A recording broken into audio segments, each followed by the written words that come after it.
Welcome to the Loyal Opposition Podcast. I'm Bernie Flowers, one of Uncle Sam's wayward sons.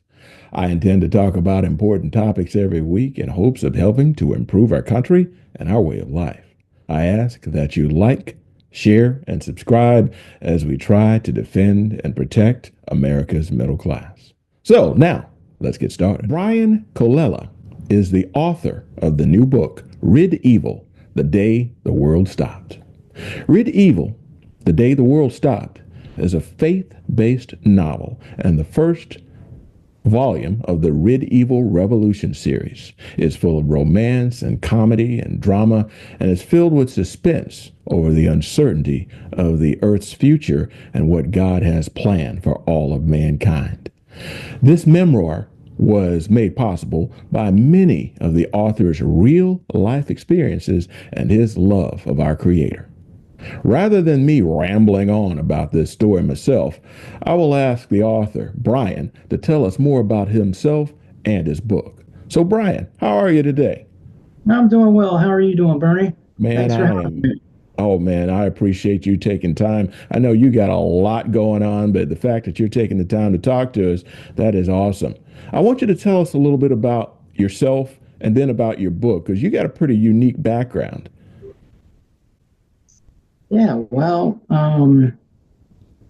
put it this way. I started this book 27 years ago, and it was my life has been quite a roller coaster in a number of different aspects. I've done multiple things, and one of which is I spent time with musicians of all different all different groups, whether it was rock, symphony, bluegrass. I mean, you name a group up until the mid to late 80s, and I worked with them. I did lights for Elvis. Um, I spent a lot of time with Led Zeppelin, bluegrass people. I mean, all different things. And so many times, people would come to me, later after the 90s, and say, "Ah, you ought to write a book. You've done so much and this and that and everything." I said, "Yeah, no, I'm not a writer. I'm not. Matter of fact, I I don't even really read too much. Uh, I I have a little dyslexia problem, and I was basically a horrible student in all through school because of my vision. And uh, to start from the very beginning, my life started. I did not see. I did not have vision, and as it's written in the book. My parents went through many doctors, 12 to be exact. Nobody would take on uh, the surgery. It was basically, I was born without muscles guiding my eyes.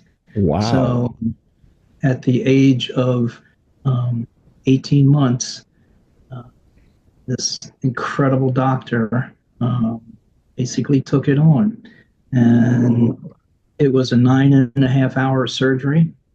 And my first my first reaction with God was then, and he literally watched over me through the entire surgery, and I came out of it with vision. Brian, what do Um, you call that? I've never even heard of such a thing. I'm in the medical history books. It's Bernie, I don't even know what they would call it. I am one of, I think, four people in the last 70 years that has had this problem. That's what I know. I really don't. I haven't done any more research. For 3.5 years ago, I was having, which my doctor told me literally 40 years ago. He says, when you hit 50, your eyes may start um, backing down as far as being able to see, really good. Hmm. And my vision is, for what I had done, I have 20/60 vision. I don't even ever think I've ever heard of that, man.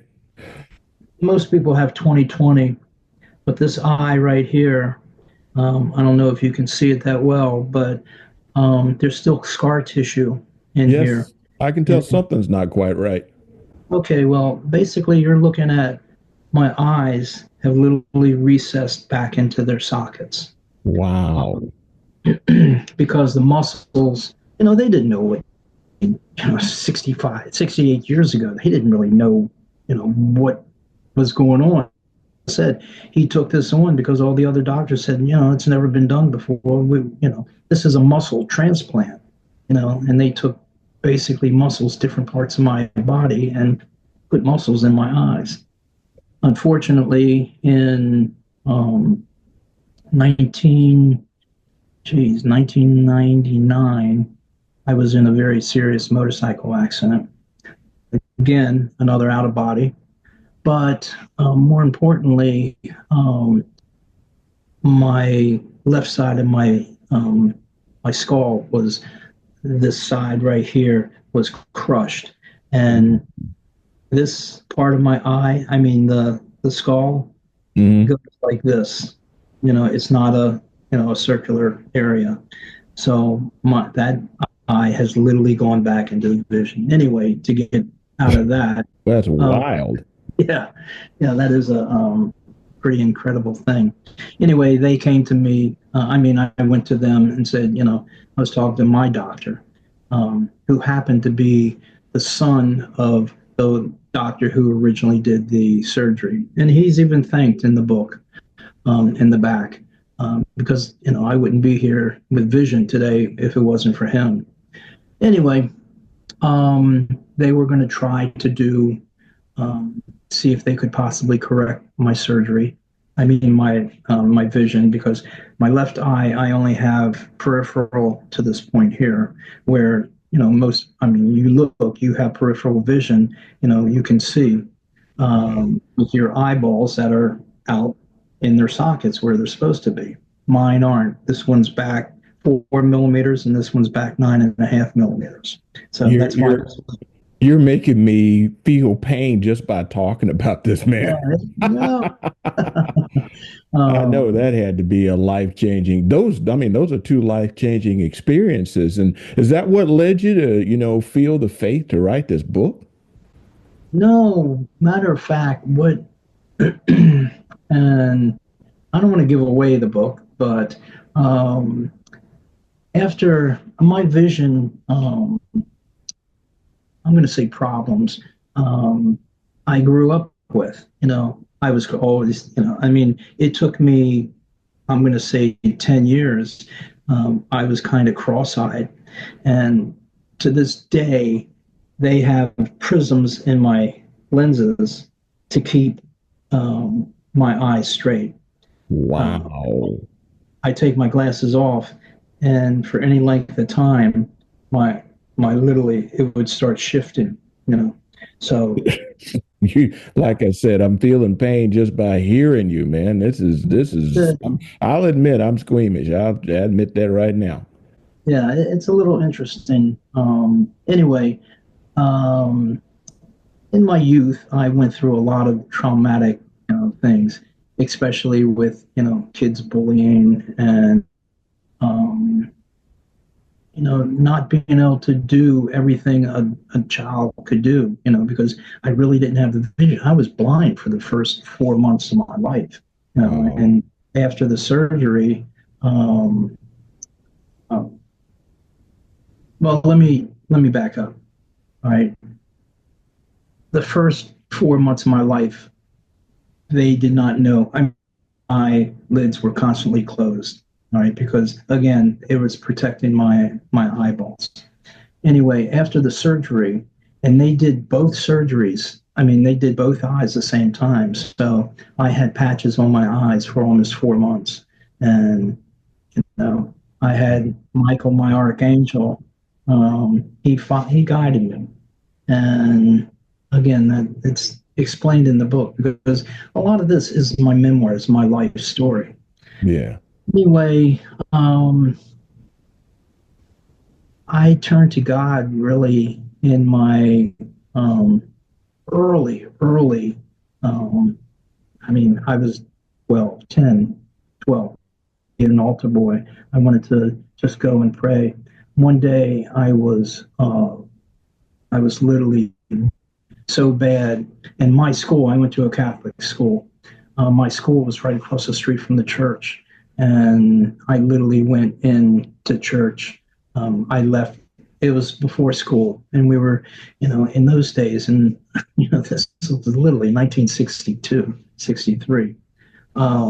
We had baseball cards, and we would flip baseball cards and everything. Anyway, one of the bullies came over and um, took my cards and pushed me down, and instead of fighting them, I ran away, and I ran. Matter of fact, I ran to the church, and that was uh, it was a big church.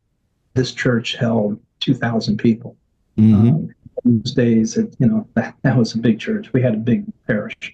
Anyway, I was in there and I was sitting in the pew, and the church was basically dark except for the stained glass windows. And I sat there and I started praying, and um, the voice of God came to me, and He says, you will survive. You will survive. And all of a sudden,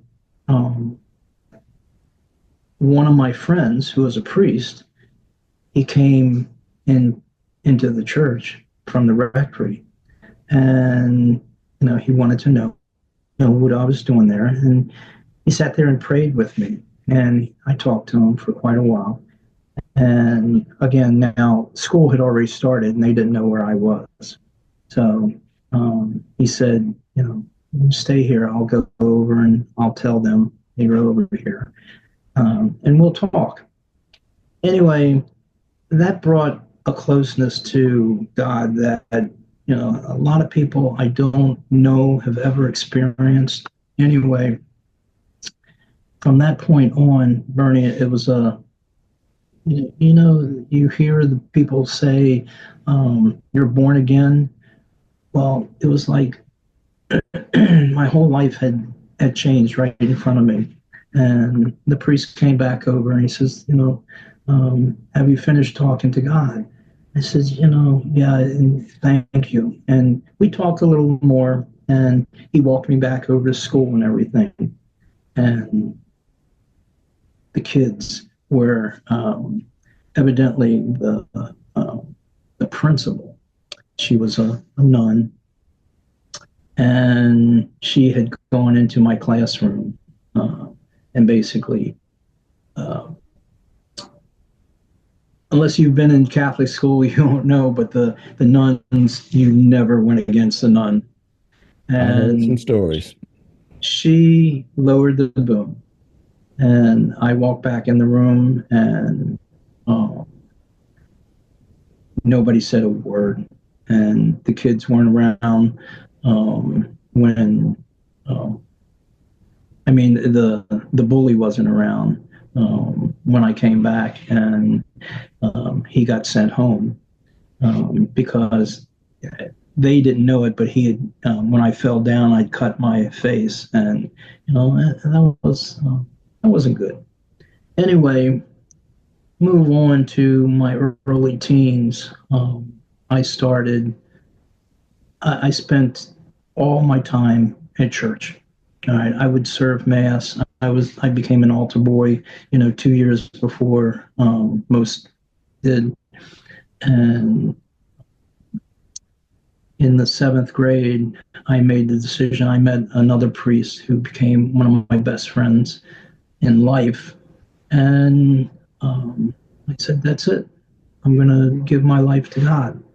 I'm going to be a priest."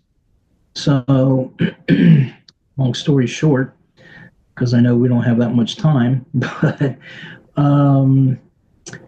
I went to the seminary right out of grade school, and it was um, it was quite incredible because, as it reads in the book, I was blessed with so many God-given talents that it was incredible. I was a musician, I was a mechanic, I'd done so many different things that people don't realize what it is.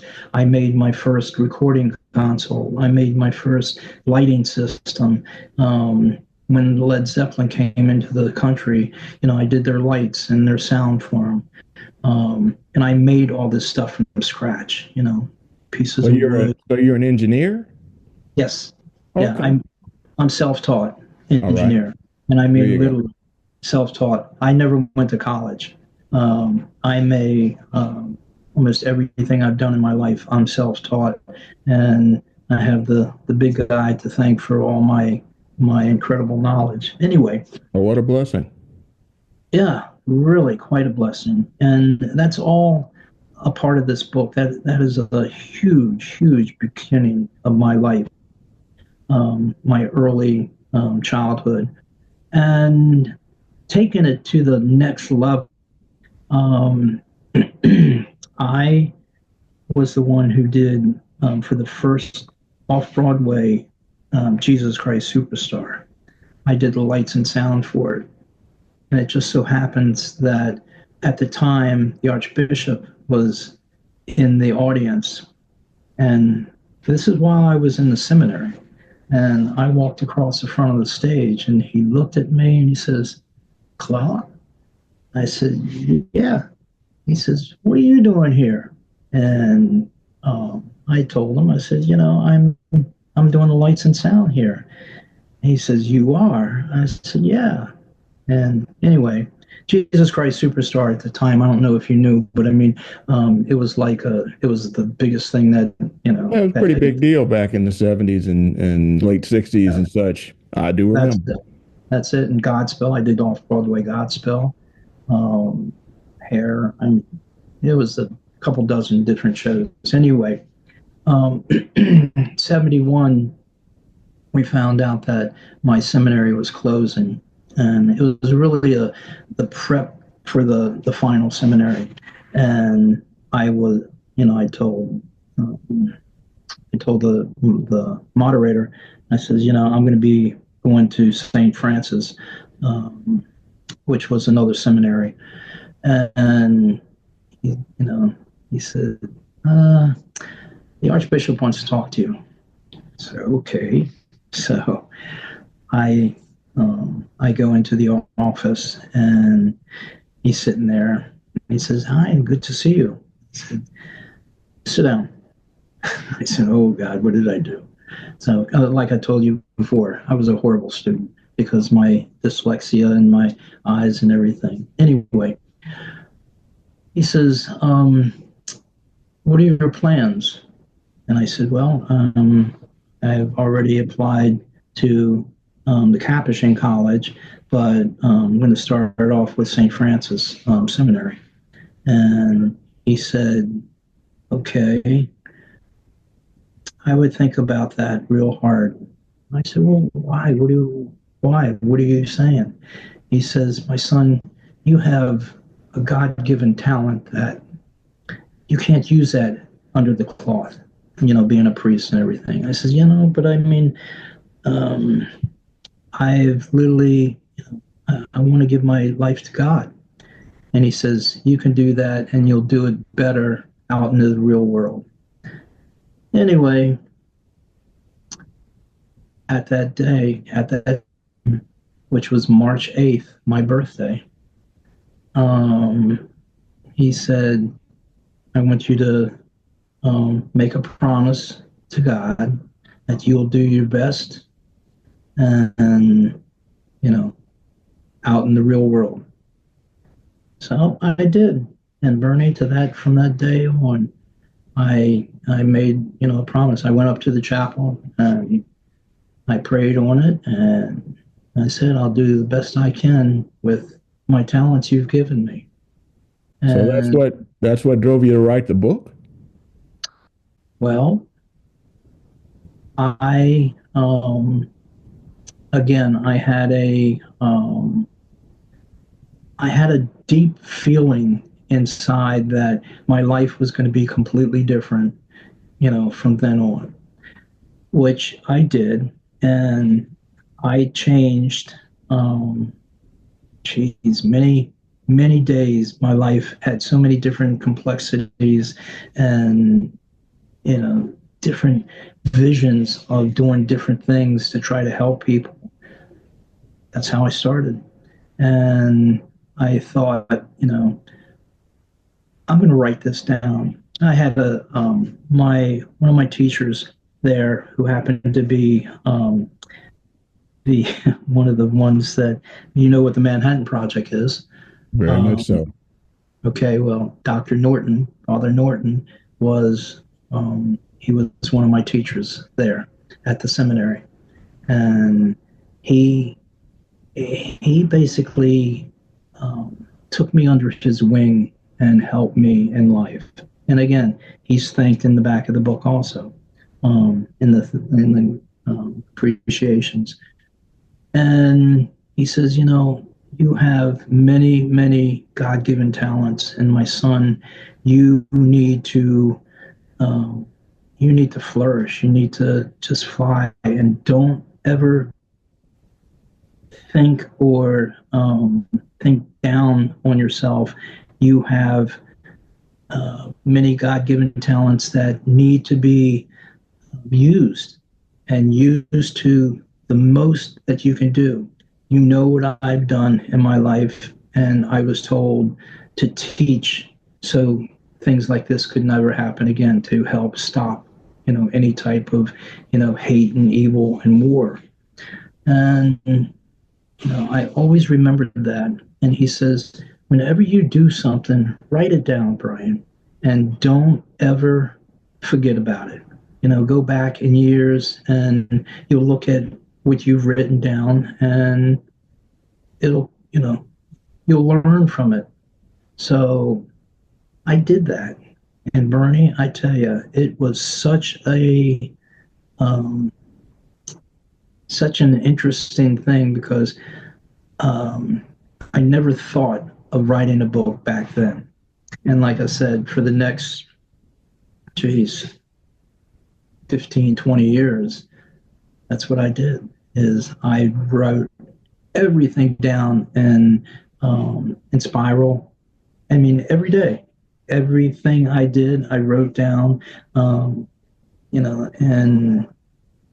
uh, I also found out late in life that Dr. Norton, Father Norton, had done an IQ test on me. And he said, because you were such a problem child and whatever, it's not that you weren't smart about things. You were bored. You're a teacher. You create. And I always remembered that. And he told me just to continue creating, and you're going to make a difference in this world. Well, that's cool. Well, let me ask you, what impact did you hope to have when you wrote this book? That people would really understand the true meaning of what God gave us all.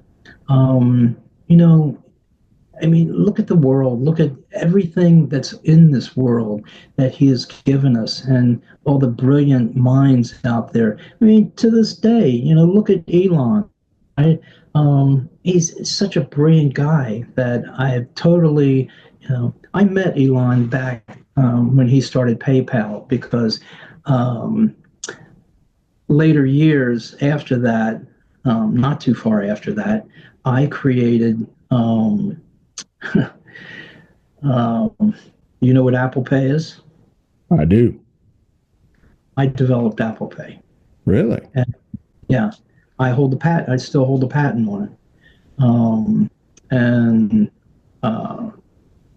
Steve Jobs kind of took it from me, along with some of my other stuff. Anyway, and you're familiar with the biometric ID card that's used. I Oh, hold the yeah. patent on that. I hold the patent on that. where the little chip on the your credit card. Hmm. That was Wow. me. I hold the, I had the patent on that, and Mastercard was you know, they tried to take it, and they couldn't do it over here, so they did it overseas, and that was the problem there. Anyway, Well, but the cool thing though is you've done some things that are going to last well beyond where we stand right here, and people will benefit from it in the near future. yeah, exactly. And again, a lot of the book was the same scenario. I wrote, and I should back up. All right. I didn't write anything. All right. I dictated the entire book from what God had, given me strength to put into words. Um, he would help me literally with verbiage that, it was a divine intervention. He was the one who, got me to, I didn't have the predictions, but, um, you know, I copyrighted the book 4 years before all this happened. And, it predicted Biden's resignation or Biden stepping down, the attempted assassination of Trump, the Trump going back in the White House again. Um, Basically, um, his divine intervention. That Um, sounds kind of prophetic, to tell you the truth. yeah, it really, you know, like I said, I don't know if I told Mary that I was interviewed and they wanted to know how I predicted all this stuff and do you have any more predictions? And I said, this was all, um, like I said, this was all, I was blessed with this knowledge from God. And hopefully that this book would open people's eyes up and let people really understand that there's a real meaning behind, what he has given us. And when you read the book, you'll understand that God is in every one of us. There are people that say, I don't believe in God. Well, okay, you may not believe in God, but with what you're telling people, but there is a part of you that believes in God because you wouldn't be here unless it was for because of God. And He wants us to work together, be a part of each other. Again, instead of all the hate and evil and you know danger to each other in this world, He wants us to be a part of each other. And as the old saying goes, love thy neighbor as yourself. Yep. And That's the real bottom line. the one of the biggest things is um, when you have a um, when you have out of body experiences, and I don't know if you've ever had one, but Oh, I certainly have not. okay, well, I'm on my fourth, and I've been you know pronounced dead basically 4 times in my life. And these out of body experiences, bring a different encounter with God that not everybody, who has never had one could understand. But it's not like you see the light or you see, I have seen light a couple times, but you know, there is a warmth feeling, when God is talking to you, or at least when He talks to me. And I've done a lot of good in my life, and He wants me to continue. And a good friend of mine told me many years ago. He passed away almost 13 years ago. Tom Clancy, the writer, and he got to read half of my book. And he said, this is going to be incredible, and finish it. You got to finish it. And I talked to him a couple of days before he passed away, and that first thing he says, Did you finish the book? And we had That's some other pretty trolls. high. That's pretty high praise. I mean, I've Yeah. obviously never met Tom Clancy, but I've read a couple of his books, and Yeah. he's pretty But well known as a writer. yeah, he used to always, I got some books for you. I want you to. I said, Tom, you know me. I don't read, so save them, give them to somebody else. And he says, you're, and we bantered back and forth a couple times. Anyway, he even wrote. We were at lunch one day, and he wrote on a napkin a few things for me to make sure I was doing writing the book, and one of which is I had to get in touch with Morgan Freeman because he's got to play God. And I said, play God? It's a book. What? He can't. I mean, he said, no, no, no, no, no. This is going to be a movie. This is definitely going to be, and it's going to be a box office hit. It's going to pass my movies. I said, yeah, okay, from your mouth to God's ears. Anyway, he says, and Clancy, he had a great deal of faith, and he understood also that he was blessed with his own talents and what he had done for the world. Anyway, at that point, I continued to write the book, and after he passed away, I shelved it for a few years, and then a lot of people would literally come, ask me, he says, why don't you write a book? And I never told anybody that I was writing a book from the very beginning. And I literally told them, I says, yeah, I think that's it. Anyway, in 2020, January 2020, I had I basically, I was hit by um, a falling tree, and it knocked me out. It basically, put me out for the last.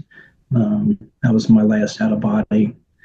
And he came to me and he says, "My son, it's time to finish the book." And he says, "You're needed. My words need to be out there." And that was it. Wow. I decided to go ahead and do it, and I was laying in the hospital, getting ready to go into surgery, and everything went blank for a little while, and I just, the last prayer I said, um, I will, I will definitely, and a couple hours later, I wake up out of surgery, and it was like a reawakening. It was really quite incredible. And I immediately went home and literally my phone, I used to dictate, different parts of the book to finish. And sure enough, I did that. And he would even come to me at night, sometimes during the day, and he would dictate things to me that I did not have a clue what I was listening to. That's why I said a lot of this book is, spiritually driven. So that's the big thing. And when you have these different experiences, varied life experiences, you look at where you are in life. You look at, God bless you for all you've done, serving your country and serving us. Thank you for your service. And I almost feel like, it's the same thing. God is trying to get me to make sure that people understand this and to, help rid evil in this world. And when you read the book and understand that a lot of this is, God talking, that's a that's a huge thing. Well, let me Um, ask you, you mentioned sure. earlier that Trump had actually had some comments about the book. Can you elaborate a little bit on that?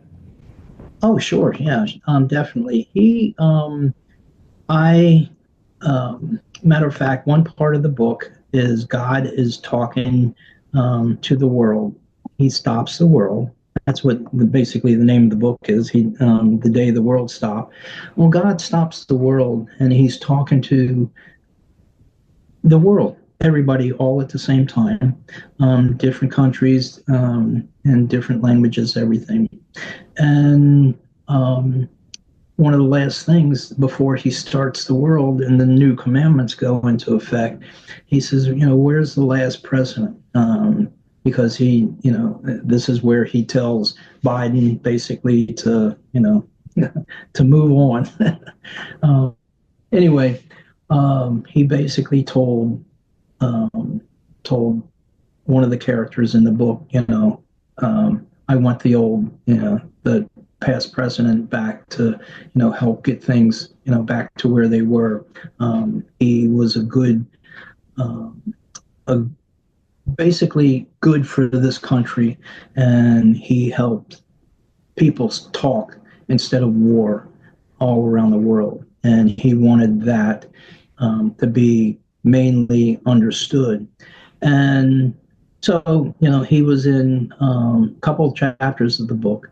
And one of the, I guess, one of the last chapters um, is, he comes to talk to Ben, who is the main character in the book, me. And he has the two of them have basically a god.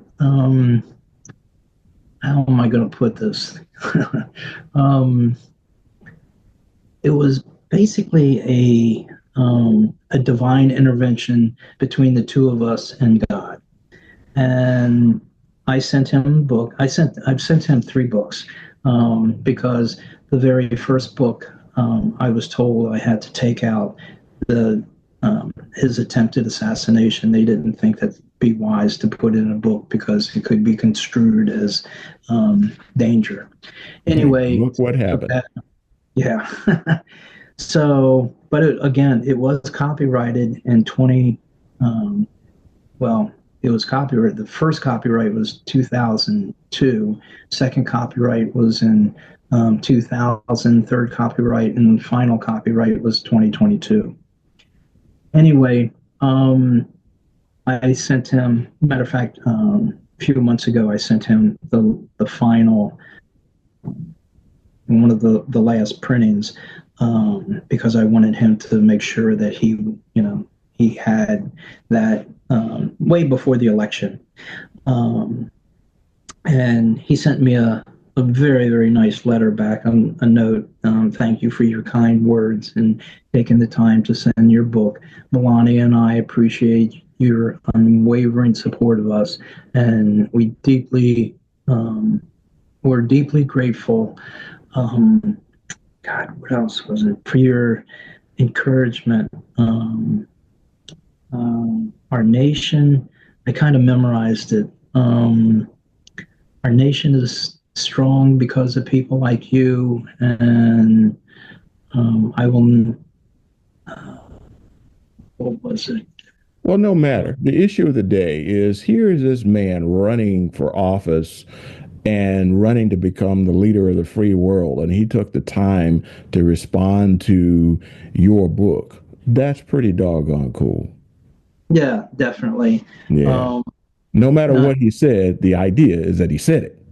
yeah, yeah, definitely. And one of the bigger his responses in the letter, and this I know for a fact, it's individuals like you um, who believe in and defend the great American ideals of faith. It was really really key. And I've told a number of people about it. They've seen the letter, and it's your faith, your community, and you put your country first. He basically finished the letter. He will not stop fighting for American like you, and he will cherish everything that that I'm doing. And it was really interesting, Bernie, because after he got shot and his divine intervention, uh, I could swear, and I listened to a number of his rallies, and he was reading um, some of the excerpts from the book. So that to me was, that was it. That was the best of all. That's pretty And cool. I I tell mean, you. it was interesting also. Barnes and Noble, their editorial, they did an editorial review, and it was they were hooked from the beginning of reading the book, and they were hoping that there's going to be a true divine intervention, one of these days soon. Now that's coming from Barnes and Noble. Well, So, I'll tell you the truth. I'm really looking forward to reading it myself. But I tell you, I'm taking up a lot of your time. I want to give you an opportunity to just kind of make some statements to the audience and let them know what's really on your mind. well, I mean, um, the book was it's the first of the second book is it's halfway finished, almost three-quarters of the way finished. And it has a lot to um, it has a lot to say, whether you believe in religion, you believe in God or not. And there were a number of reviews stated the same thing. She says, you'll feel completely different after you read this book.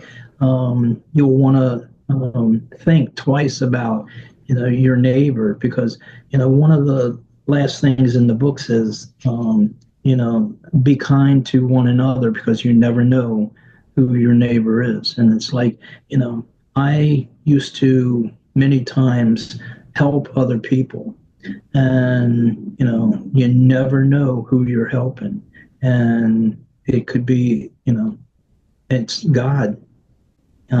Yeah, um, yeah. There's something in the Bible. I can't quote it definitely, but basically it says something to the effect of you may be entertaining angels. I'm pretty sure the passage, but I get what you're trying to say here. And, I can't quote it like you can, but the bottom line is you never know who you're supporting. So I get everything that you're saying. But carry on. Tell the people more about the book, whatever you can share without giving the whole thing away. wow, that's a that is a hard uh, that's a task, Bernie.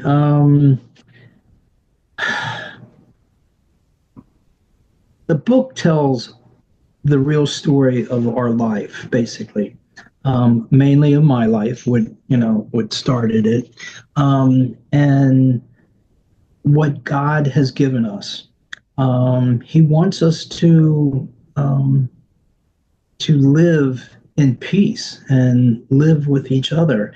It's an inspirational book, but it's also, I mean, there's a great deal of banter and almost comedy between Ben and God, which Godfrey is the main character in the book, God. And it's a you'll basically take a journey. When you start reading this book, there's going to be a great deal of ups and downs, and you're almost going to feel like you're a part of it. And many people have sent in reviews hundreds of them. And some of the best ones have said, I didn't just read this book, I felt like I lived it. And that is one of my main goals, was to get this word out and hopefully make it so people can understand and enjoy their life. And now that Trump's back in, let's just say, back in charge, because he's already started to make a huge difference. I got a feeling that a lot of this book is going to touch a lot of people the right way. And more Well, Brian, how importantly, can people get a hold of the book, and how can people reach you if they need to? I have the website is www.rid-evil.com. Very simple. There is a way to contact me directly on the website. You can buy the book on the web, through the website, and I will sign it, personalize it, and or you can go on Barnes and Noble. They sell it only online right now. Amazon, they've been selling it online. And you can buy it either ebook, mostly paperback, but hardback. Also, I just met with Books a Million the other day, and we may be doing a book signing and having them put the book in their store because they've had a few requests. Anyway, by all means, you have the capability of getting it directly from, like I said, directly from me on the website, and I'll definitely sign it for you, personal. Man, that is outstanding. And, the cool thing is you live here in Maryland and not very far from me. I've never been to your house, but the point is it's important that we celebrate, heroes here in this state, in this region. And you're certainly one of those people. So with all that said, I'm looking forward to reading your book. And I want to thank you for coming on to the program, because I, to tell you the truth, I learned some things that I didn't know. Well, you say living in Maryland. The movie is going to be, part of it's going to be shot in Maryland, some of it in Silver Spring, some of it in Shadyside. And there are pictures in the book. Matter of fact, the cover of the book is a picture taken from my pier in Shadyside of the West River, the sunset.